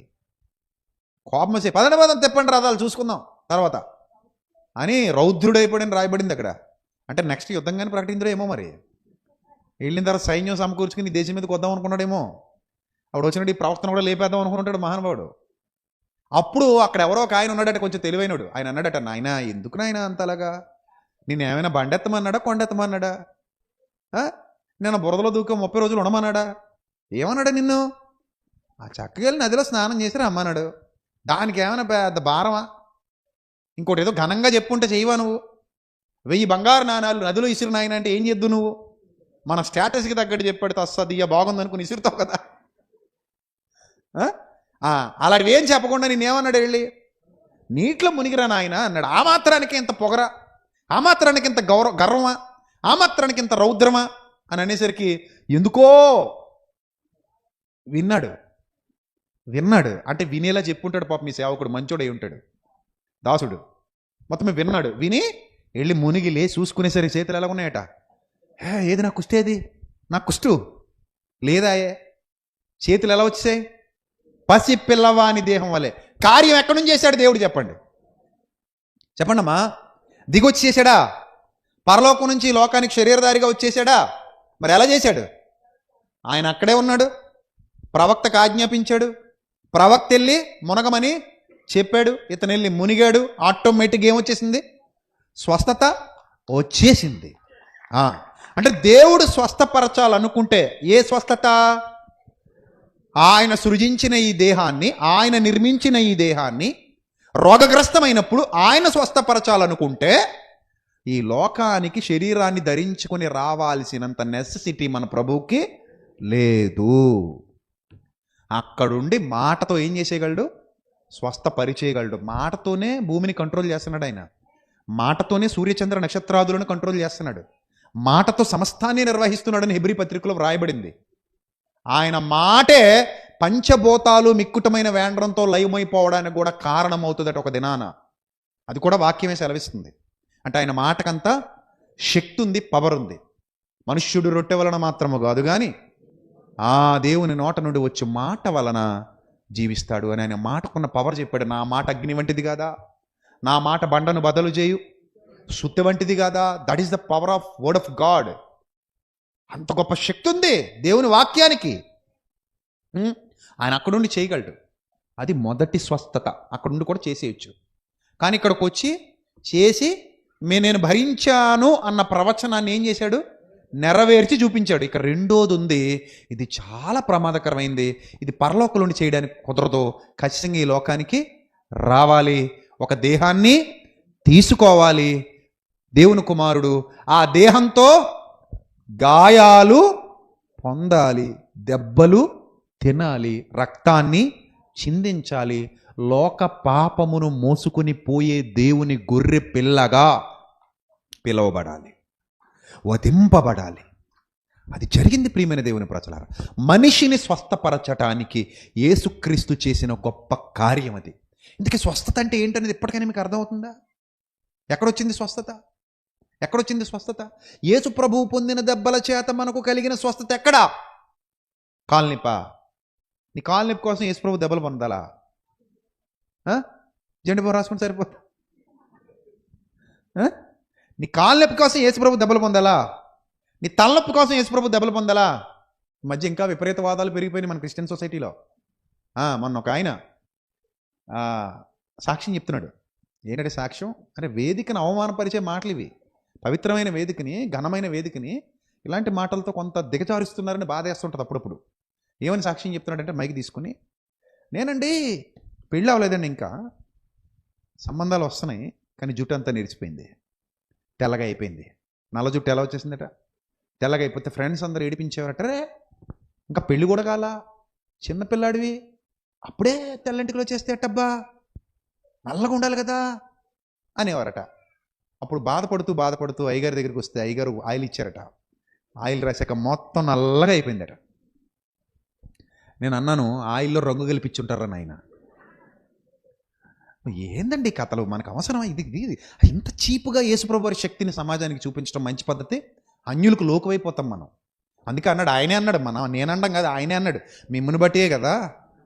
చెప్పండి, మీరు చెప్పండి, నేను చెప్పడం కంటే మీరు చెప్తే ఇంకా బాగుంటుంది, గ్లామరస్గా ఉంటుంది. చెప్పండి, మిమ్మును బట్టియే కదా నా నామము అన్యజనుల మధ్య దూషింపబడుతుంది. అలా చేయకండ్రా నాయన.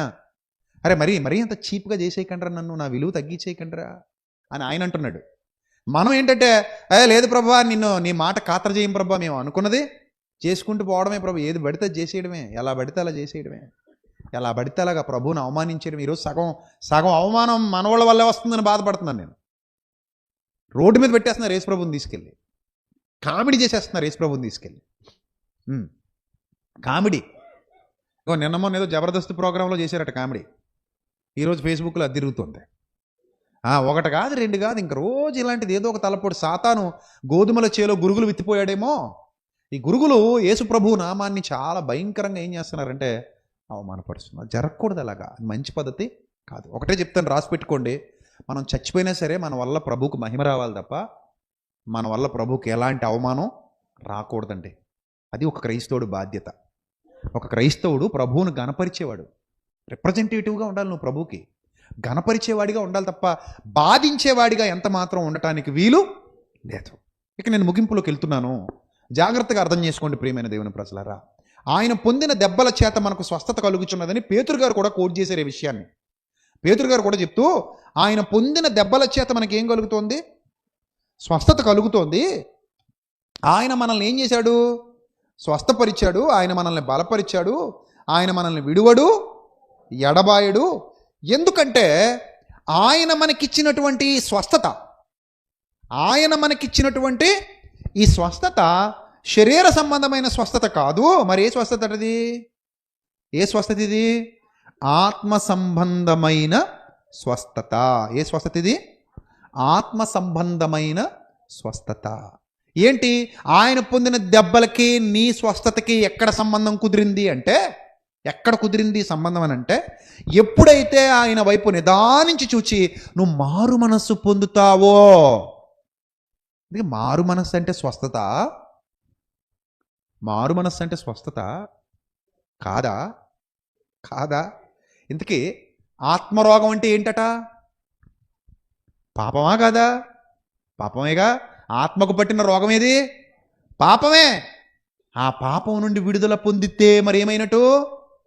స్వస్థత పొందినట్టు. అదే ఆత్మీయ స్వస్థత. శరీరానికి రోగం వస్తే అది తగ్గితే స్వస్థత పొందినట్టు. రోగులకే కానీ ఆరోగ్యము గలవారికి వైద్యుడు అక్కర్లేదంటున్నారు ప్రభు.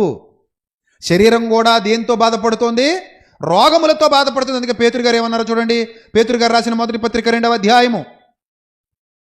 పేతురు గారు రాసిన మొదటి పత్రిక 2వ అధ్యాయము 22 నుంచి చదవండి, ముగించుకుందాం. ఆయన పాపము చెయ్యలేదు, ఆయన నోట ఏ కపటము కనబడలేదు, ఆయన దూషింపబడి బదులు దూషింపలేదు, ఆయన శ్రమ పెట్టబడి బెదిరింపక న్యాయముగా తీర్పు తీర్చు దేవునికి తనను తాను అప్పగించుకున్నాడు. మనము పాపముల విషయమై చనిపోయి, అండర్లైన్ దట్ వర్డ్, మనము పాపముల విషయమై ఏమయ్యి చనిపోయి, నెక్స్ట్ నీతి విషయమై జీవించున్నట్లు ఆయన తానే తన శరీరం మందు మన పాపములను మ్రాను మీద మోసుకొనెన్నో. నెక్స్ట్ కంటిన్యూ చదవండి, వదిలేయకండి, అక్కడే అసలు కథ ఉంది. ఏముంది అక్కడ? అది ఆయన పొందిన దెబ్బల చేత మీరు స్వస్థత నొందితిరి. ఎంత గొప్ప మాట! నాడు యెషయా చెప్పిన దాన్ని మత్తయి కోట్ చేసి శరీర రోగాలు చూపించాడు. అదే విషయాన్ని చివరి మాటని పేతురు కోట్ చేసి ఏ రోగాలు చూపించాడు? పాపరోగం, ఆత్మరోగాన్ని చూపించాడు. దీనికి స్వస్థత వచ్చింది, దానికి స్వస్థత వచ్చింది. 2 స్వస్థతలు చేసింది ఎవరు? మన ప్రభు అయిన యేసుక్రీస్తు. మీరు ఆయన పొందిన దెబ్బల చేత, గాయముల చేత మీరు స్వస్థత నొందితిరి. మీరు గొర్రెల వలె దారి తప్పిపోతురు, కానీ ఇప్పుడు మీ ఆత్మల కాపరియు అధ్యక్షుడైన ఆయన వైపుకు మళ్ళీ ఉన్నారు. నేను ఒక మాట తెగించి చెప్తున్నాను, వినండి. సంఘంలో చేర్చబడిన ప్రతివాడు క్రీస్తు గాయాల చేత స్వస్థత పొందినవాడు. అర్థమైందా? మళ్ళీ చెప్పనా? అర్థమైంది అనుకుంటున్నాను. సంఘములోనికి చేర్చబడిన ప్రతి ఒక్కరూ క్రీస్తు పొందిన గాయముల చేత ఏం పొందారు? స్వస్థత పొందారు. పాపం నుంచి విడిపించబడటమే నిజమైన స్వస్థత, ఆత్మ సంబంధమైన స్వస్థత, అంతరంగ సంబంధమైన స్వస్థత. ఒక మాట చెప్పనా, రోగం లేకుండా చనిపోవడం అసంభవం. 99% ఏదో ఒక రోగాన్ని అలా మెయింటైన్ చేస్తూ ఉంటారు. నాకు తెలిసి మీరు కూడా ఏదో మెయింటైన్ చేస్తూ ఉంటారు. ఏది మెయింటైన్ చేయట్లేదు లేదన్న వాళ్ళు ఎవరైనా ఉంటే ఒకళ్ళు చేయొద్దని చూస్తాను సరదాగా. నువ్వమ్మా? Very nice, super. ఇంకా ఒకసారి లేచి నిలబడతాలి. నువ్వు యంగ్స్టర్వా? వెరీ నైస్, యంగ్స్టర్వే, కూర్చో. యంగ్స్టర్ కూడా కాదా నువ్వు? ఎంత? 40+, నో ప్రాబ్లం. 40+ అంటే యంగ్స్టరే అమ్మ, పర్లేదు. అంటే 60+ అంటే అప్పుడు ఆలోచించాలి. ఇంకా ఏ రోగం లేదన్న వాళ్ళు ఒక సోదరు లేచారు, సంతోషం. అమ్మ ఇదేమి శాశ్వతంగా సుమా, ఆఫ్టర్ 10 years అయినా ఏదో ఒకటి పలకరించవచ్చు, చెప్పలేము. లేదా ఒక 20 సంవత్సరాల తర్వాత షుగరో, బీపీయో, గ్యాస్ట్రిక్కో, మోకాళ్ళ నొప్పులో, అదే అంటారు థైరాయిడ్, ఇంకా ఉన్నాయి కదా, రకరకాలు ఉన్నాయి. ఇంత పొడుగుంటే చిట్ట, చదువుకుంటే వెళ్ళాలిగానే చిట్ట, లేకపోతే కంటి జబ్బు, కళ్ళజోడు పడడం కూడా ఒక రకంగా ఏంటి చెప్పండి? సైట్, కంటి జబ్బే కదా. సో ఇలాగ రకరకాలు ఏమిటి అలా వస్తే ఉండొచ్చు, పోతా ఉండొచ్చు. కానీ ఒకటి మాత్రం గుర్తుపెట్టుకోండి, ఈ రోగాలు పెద్ద ఇంపార్టెంట్ కాదు. వస్తే రానివ్వండి, పోతే పోనివ్వండి, సంతోషం. మోషే గారిలాగా మీకు ఏది లేకుండా చచ్చిపోయారు అనుకోండి, 120 నాట్అవుట్ అన్నట్టు, అది సంతోషమే, కాదని నేను అట్లా. కాకపోతే పాయింట్ ఏంటంటే అన్ని రోగాలలో ప్రధానమైన రోగం ఏ రోగం అట? పాపం అనే రోగం. ఇప్పుడు ఇంకో పాయింట్ చెప్తాను ముగింపులోకి వెళ్ళే ముందు. మీకు శరీరంలో క్యాన్సర్ ఉన్నా, ఎయిడ్స్ ఉన్నా, థైరాయిడ్ ఉన్నా, షుగర్ ఉన్నా, బీపీ ఉన్నా, పెరాలసిస్ ఉన్నా, ఇంకోటి ఏదైనా ఉన్నా, పరలోకం రాదని ఎక్కడైనా బోర్డు ఉందా? పరలోకానికి పోరు అని అన్న బోర్డు ఉందా? ఈ రోగం ఉంది కాబట్టి నిత్య జీవానికి నువ్వు అనర్హుడివి అని ఏమైనా బోర్డు ఉందా? లేదు. ఎక్కడ బోర్డు లేదు. అంటే మనకి శరీరంలో ఏ రోగం ఉన్నా అది పరలోకానికి ఆటంకం కాదు. అందరూ ఒప్పుకుంటున్నారా? ఎంతమంది ఒప్పుకుంటున్నారు? నైస్, వెరీ నైస్, అందరూ ఒప్పుకుంటున్నారు. ఇప్పుడు నేను అడుగుతున్నాను, యేసు ప్రభు ఏ రోగాన్ని తీయటానికైతే దెబ్బలు తిన్నారో, యేసు ప్రభు ఏ రోగాన్ని తొలగించడానికైతే దెబ్బలు పొందారో, ఆ రోగం ఉంటే పరలోకం వస్తుందా? చెప్పండి. ఇప్పుడు చెప్పండి, ఏ రోగం పోవాలి మనకి? ఎస్, ఆత్మ సంబంధమైన రోగం పరలోకానికి ఆటంకం. అందుకైనా దెబ్బలు తిన్నాడు ఇక్కడికి వచ్చి, నువ్వు మారాలని, నిన్ను మార్చాలని. నీ మార్పు కోరి ఆయన దెబ్బలు తిన్నాడు. నీ మార్పు కోరి, ఇదిగో లోక పాపములు మోసుకొని పోయే దేవుని గొర్రెపిల్ల, ప్రయాసపడి, ఏ భారం? ఈ పాప భారం. ఏ పాప భారం? ఆత్మ సంబంధమైన రోగము అనే పాప భారము మోయుచున్న సమస్త జనులారా కమ్ టు మీ, నా ఎదుకు రండి, నేను మీకు విశ్రాంతి కలుగజేస్తాను, నెమ్మదినిస్తాను, నిత్య జీవాన్ని ఇస్తాను. ఇదిగో మీకు స్థలము సిద్ధపరచ వెళుచున్నాను, మరలా వస్తాను, నా ఎద్దుంటున్నట్లు నేను మిమ్మల్ని నాతో తీసుకెళ్తాను. అది యేసు ప్రభువు చేసిన నిజమైన స్వస్థత కార్యం. ప్రియమైన దేవుని సంగమా, కాబట్టి శరీరం ఆరోగ్యంగా ఉంది, మంచిది. అంతకంటే 100 రెట్లు ఎక్కువ ఆత్మ ఆరోగ్యంగా ఉండాలి. మీ అందరి కొరకు నేను ప్రార్థిస్తాను, మీరు ఆత్మీయంగా ఆరోగ్యంగా ఉండాలని. మీ అందరి కొరకు నేను ప్రతిరోజు ప్రార్థిస్తాను, మీరు ఆత్మీయంగా ఆరోగ్యంగా ఉండాలని. అది కావాలా? లేదండి, ఆత్మీయంగా ఆరోగ్యంగా ఉండకపోయినా పర్లేదండి, మోకాళ్ళ నొప్పులు తగ్గాలని మాత్రం ఎక్కువ ప్రార్థన చేయండి అన్నారు అనుకోండి. అంటే మీరు భక్తి జీవితంలో పైకి వెళ్తున్నట్ట, కిందకు వస్తున్నట్ట? మీకు మాట చెప్పనా, మోకాళ్ళు శాశ్వతంగా ఉండవమ్మా. ఎందుకంటే ఏదో రోజు మోకాళ్లకు తాళ్ళు కట్టేస్తారమ్మా. అవునా కదా? మోకాళ్ళకి ఏం కట్టేస్తారు? తాళ్ళు కట్టేసి ఏం చేస్తారు? మోసుకుపోతారు. మోకాళ్ళు శాశ్వతంగా ఉండవు, కానీ మన ఆత్మ మన్నైనది వెనుకటి వలె మన్నైపోవును. ఆత్మ దాన్ని దయచేసిన దేవుని యొద్దకు మరలి పోవును గనుక దాని గురించి ఎక్కువ ఆలోచించాలి మనం. దానికోసం మన యేసు ప్రభు దెబ్బలు తిన్నారు. ఆయన పొందిన దెబ్బల వల్ల మనకు స్వస్థత కలుగుతోంది. కాబట్టి ప్రియమైన దేవుని సంగమా, మీరు గమనించండి, గుర్తించండి, దేవుని జ్ఞానానికి వారసులవ్వండి, సత్యవాక్య ప్రకాశము చేత వెలుగొందండి, నిత్య జీవాన్ని స్వతంత్రించుకోండి. వన్ ఫైన్ డే ఈ కళాభారతిలో కలుసుకున్న మనం పరదైసులో కలుసుకోవాలి. అర్థమైందా? ఎక్కడ కనబడుతున్న ప్రతి ఒక్కరూ ఎక్కడ కనబడాలి? పరదైసులో కనబడాలి, దేవుని సన్నిధిలో కనబడాలి. అలాంటి స్వస్థత మనం పొందుకోవాలి. అలాంటి స్వస్థత కోసం మనం ఎదురు చూడాలి. అలాంటి స్వస్థత కావాలని దేవుణ్ణి అడగాలి. ప్రభా, నన్ను ఇంకా సంపూర్ణంగా స్వస్థపరచు, నీ పవిత్ర రుధిర ధారల చేత నన్ను కడుగు, సంస్కరించు, నీ సన్నిధిలో నన్ను తీర్చిదిద్దు, నన్ను చెక్కు ప్రభువా, నీ వాక్యముతో ఉదక స్నానము చేత నన్ను శుద్ధీకరించు తండ్రి, నన్ను సంపూర్ణంగా స్వస్థపరచు, పరిపూర్ణంగా స్వస్థపరచు, నీ సంపూర్ణ విడుదల స్వస్థత నాకు అనుగ్రహించు. అది మన ప్రార్థన కావాలి. అది మన ప్రార్థన కావాలి. ఆ దానికోసం వెతకాలి, దానికోసం పరుగులు తీయాలి, దానికోసం వెంపర్లాడాలి. అందులో సువార్త అంటేనే అది సర్వమానవాళికి కావాల్సినటువంటి సువార్త. ఈరోజు చాలామంది మూర్ఖులు సువార్త ప్రకటిస్తుంటే మత మార్పిడి మనకబడి ఏడుస్తున్నారు. మందులు పంచితే తీసుకోవడం ఎలాంటిదో సువార్త ప్రకటనను అంగీకరించడం కూడా నా దృష్టిలో అలాంటిదే. అదేమో శరీరానికి, ఇదేమో ఆత్మకి. అర్థం కాని వాళ్ళు మత మార్పిడి అనుకుంటున్నారు, అర్థం కాని వాళ్ళు మత ప్రచారం అనుకుంటున్నారు. ఇక్కడ ఎవ్వరు ఎవరిని మతం మారమని చెప్పట్లేదు, నేను అసలు చెప్పను. నువ్వు మనసు మార్చుకో, నీ హృదయం కువ్వింది అన్నాడు ఒక చోట. నీ హృదయం ఏమైంది? కువ్వింది అన్నాడు. మళ్ళీ ఒక మాట ఏమన్నాడు తెలుసా? అది ఘోరమైన వ్యాధి కలిగి ఉందిరా నాయన అన్నాడు. హృదయానికి వ్యాధి ఏంటంటే గుండె జబ్బులు అనుకున్నారా? కాదు, కార్డియాలజిస్ట్కి వెళ్తే సరిపోద్ది గుండె జబ్బులు అయితే. దేవుడి దగ్గరికి వెళ్ళే హృదయ జబ్బులు కార్డియాలజిస్ట్కి తెలీదు. ఇవి హృదయ జబ్బులు, అవేమో గుండె జబ్బులు. ఎందుకంటే ఇది ఆత్మరోగానికి సంబంధించిన మాట. నరుని హృదయము వాని బాల్యము నుండి చెడ్డది, అది ఘోరమైన వ్యాధి. ఆ వ్యాధికి ఏం కావాలి? స్వస్థత కావాలి. అందుకే యేసుప్రభు దెబ్బలు తిన్నాడు. ఇది మీకు అర్థమైతే ప్రియమైన దేవుని సంగమం, ఈ రాత్రి చాలామందికి సంగతులు తెలియక మోసపోతున్నారు. మీరు వెళ్ళి వాళ్ళకి నేర్పించండి, మీరు వెళ్ళి వాళ్ళకి చెప్పండి. నేను ఇలా చెప్తుంటే కొంతమంది అపార్థం చేసుకున్నారు. ఏంటండి ఈయన ఏదో స్వస్థత అంటాడేంటి, మనకు కావాల్సింది మోకాళ్ళ నొప్పులేగా, దీని గురించి తక్కువ చేసి మాట్లాడతాడేంటి, అదేదో గొప్ప స్వస్థత అంటాడేంటి అనుకుంటున్నారు కొంతమంది అమాయకులు. అరే నాయన, నేను చెప్పింది నీకు అర్థమైతే అసలు నువ్వు దీని గురించి ఆలోచించవు. పోతే పోనీ, లాజరు కురుపులతో చచ్చిపోయాడు, పోనీ జీవితం పోతే పోయింది. ఎక్కడ పోయాడు? పరదేశకు పోయాడు. ధనవంతుడు నున్నగా సున్నుండలాగా ఉండి చచ్చిపోయాడు. ఎక్కడ పోయాడు? పాతాళానికి పోయి యాతన పడుతున్నాడంట మహానుభావుడు. పాతాళానికి పోయి ఏం పడుతున్నాడంట? యాతన. బాబు, ఆ వేలుకొనను నీళ్లలో ముంచి నా నాలుకను చల్లార్చుటకు ఎవరిని పంపించు?